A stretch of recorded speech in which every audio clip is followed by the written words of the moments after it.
오늘 말씀 우리 같이 한번 또 읽어 보겠습니다. 구원의 길을 예비하는 자. 시작. 세례 요한은 단순히 한 아이의 탄생이 아니었습니다. 그의 탄생은 구원이 임박했음을 선포하는 하나님의 신호였습니다. 오랫동안 아이를 갖지 못했던 사가랴와 엘리사벳에게 주신 기적의 아들은 이 땅에 오실 예수님을 위하여 길을 예비하는 자로 부름받았습니다. 사가랴가 성령 충만하여 찬양할 때 그는 아들 요한의 사명을 분명하게 선포했습니다. 이하여 내가 지극히 높으신 이의 선지자라 일컬음을 받고 주 앞에 앞서가서 그 길을 준비하여 요한의 존재 자체가 예수 그리스도의 오심을 준비하는 표지판이었습니다. 요한은 사람들의 마음을 회개로 돌이키게 하여 구원의 자리를 마련하는 역할을 감당했습니다. 사가랴의 노래는 또한 구원이 어디서부터 오는지 분명히 알려줍니다. 구원은 인간의 능력이나 업적에서 오지 않습니다. 하나님의 긍휼, 곧 예수 그리스도로부터 오는 선물입니다. 어둠과 죽음의 그늘 아래 앉은 자들에게 빛을 비추시고 발을 평강의 길로 인도하여 주시는 분이 예수님이십니다. 요한은 주목받는 삶을 살 수 있는 자리에 있었지만 늘 이렇게 고백했습니다. 그는 흥하여야 하겠고 나는 쇠하여야 하리라. 이것이 구원의 길을 예비하는 자의 자세입니다. 빛을 비추는 것이 아니라 빛을 가리키는 삶, 자신을 드러내는 것이 아니라 예수님을 나타내는 삶입니다. 대림절을 보내는 우리는 바로 이 요한의 사명을 이어받은 자들입니다. 예수님께서 오신다는 기쁜 소식을 아직 알지 못한 이웃에게 소망의 등불을 들고 다가가야 합니다. 사람들의 마음을 주님께로 돌려놓는 다리, 회개의 길로 부르는 하나님의 초대자가 되어야 합니다. 구원은 이미 우리에게 임했으며 이제는 우리가 그 길을 세상에 비추어야 합니다. 아멘.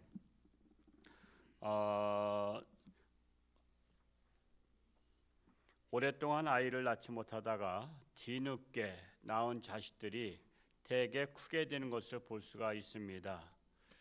아브라함과 사라가 자식을 낳지 못하다가 몇 세에 낳았어요? 아브라함은 100세에, 그리고 부인은 90세에 아들 낳은 것이 이삭이었죠.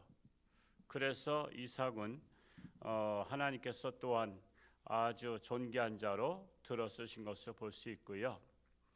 야곱에게는 12아들이 있었는데 라헬에게서 자식을 낳지 못해가지고 자꾸만 라헬이 그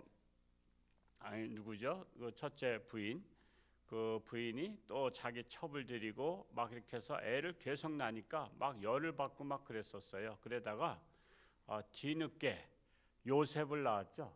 요셉을 낳았어요. 그래서 뒤늦게 낳은 요셉이 또한 애굽의 총리가 돼가지고 큰 일을 감당한 것을 볼 수 있고요. 또 한나가 또 아이를 낳지 못해가지고 성전에서 늘 기도했었죠.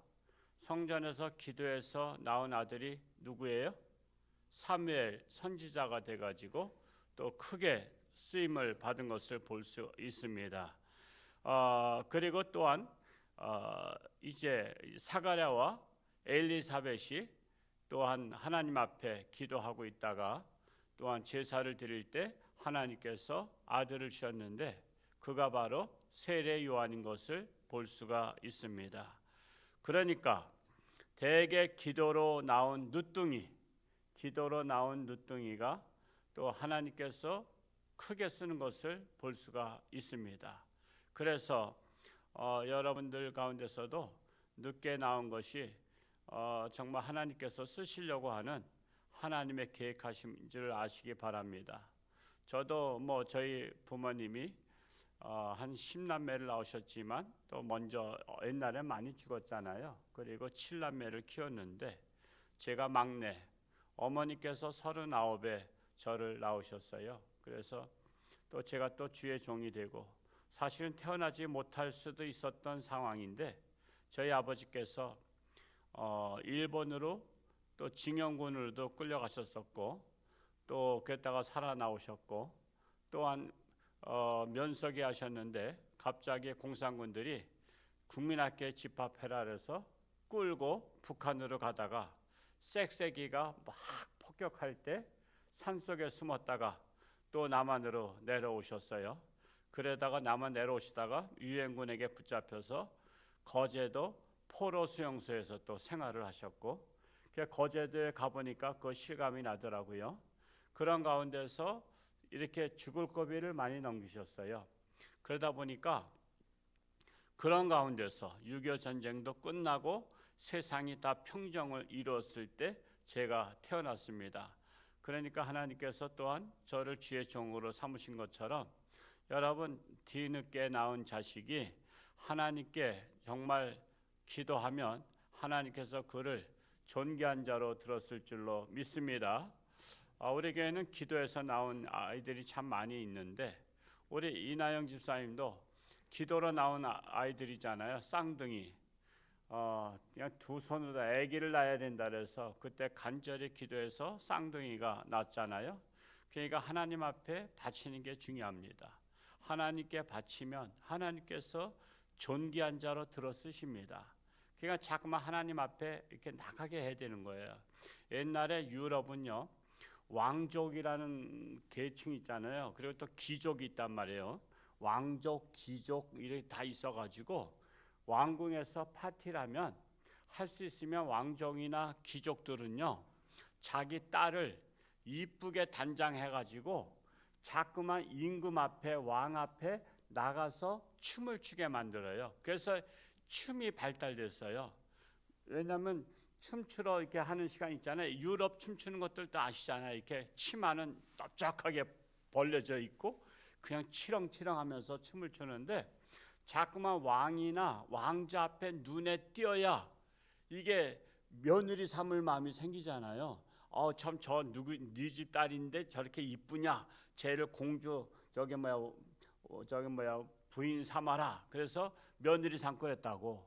그러니까 자꾸만 왕 앞에 왕자 앞에 자꾸만 밀어내는 거예요. 앞으로 나가서 가능한 한 파티에 참석하고 함께 춤을 추라고. 그것처럼 우리가 하나님 앞에 자꾸만 밀어내야 돼.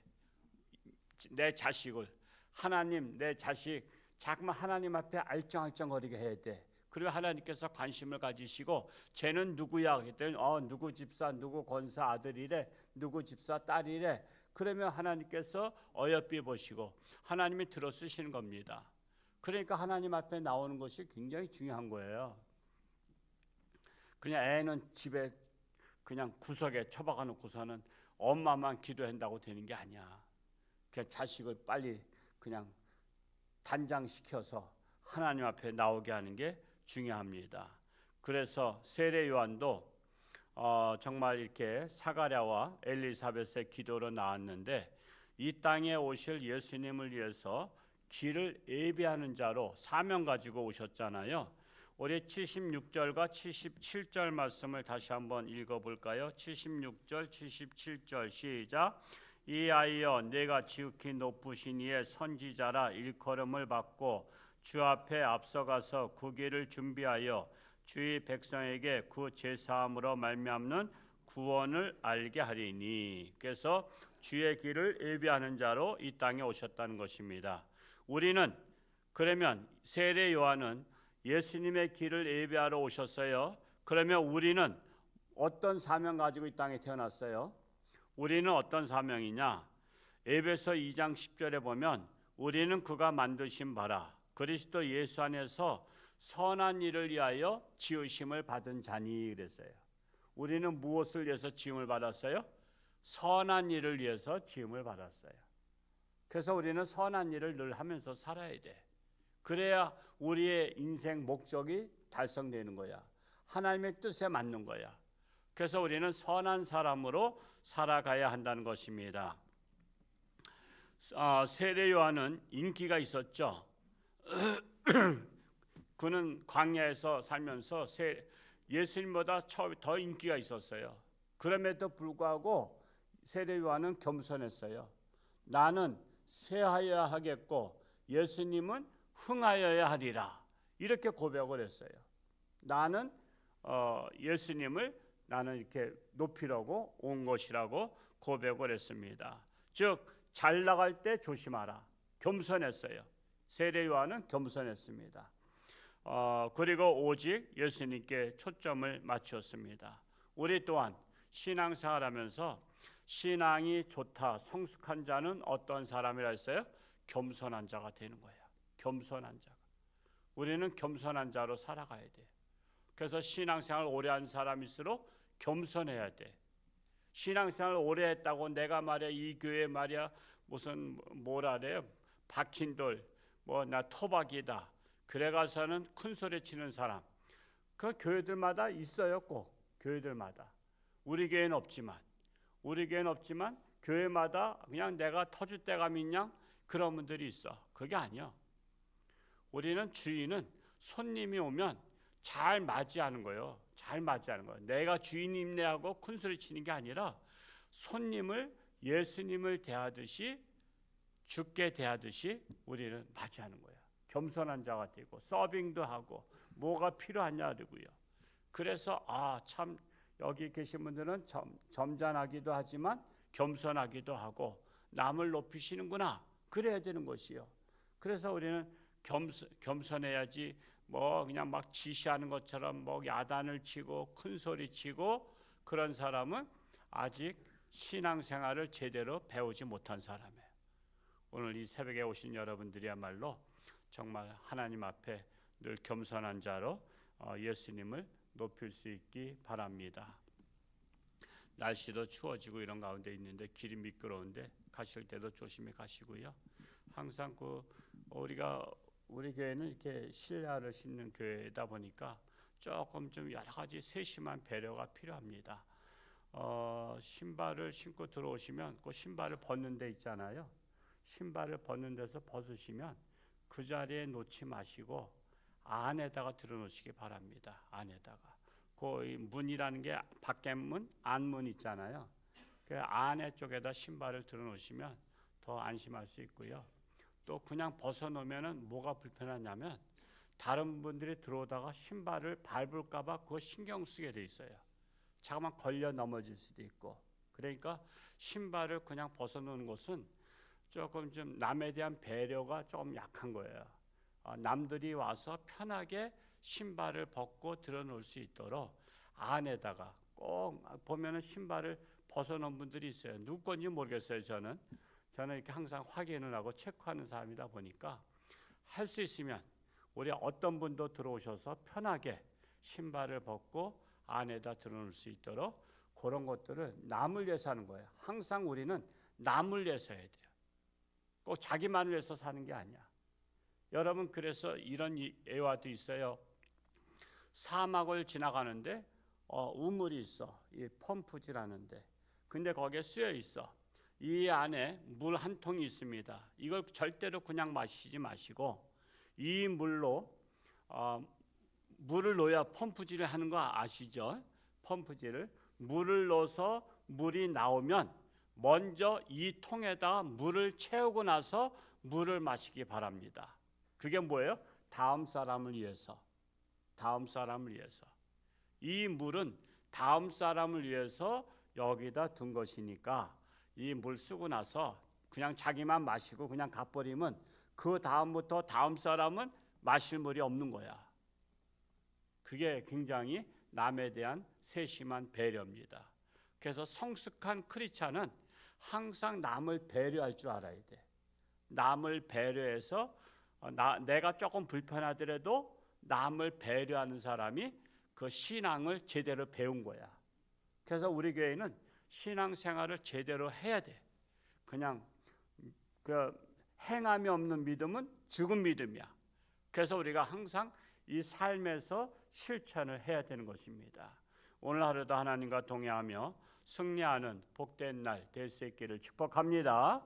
할렐루야. 고맙고 감사하신 아버지 하나님, 오늘도 새날 주셨사오니 오늘 하루도 하나님과 동행하며 승리하며 참으로 하나님과 동행하는 삶이 되기 원합니다.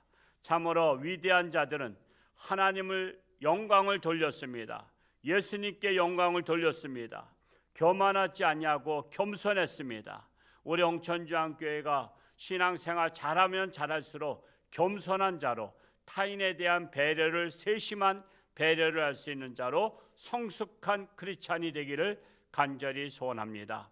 오늘도 날씨가 추운 가운데 있으나 하나님 저들과 동행하사 안전한 길로 인도하여 주옵소서. 육신의 질병으로 사경을 헤매는 살아가는 교우들 긍휼히 여기시고 하나님의 능력의 손길로 안수하사 깨끗함 받게 하여 주옵소서. 그리하여 남은 생에 하나님 영광 위에 살게 하여 주옵소서. 우리나라가 하나님의 나라가 실현되게 하시고 어서 속히 복음화가 되어서 세계 선교 복음에 앞장서는 나라로 인도하여 주옵소서. 감사드리며 예수님의 이름으로 축복하며 기도하옵나이다. 아멘. 주여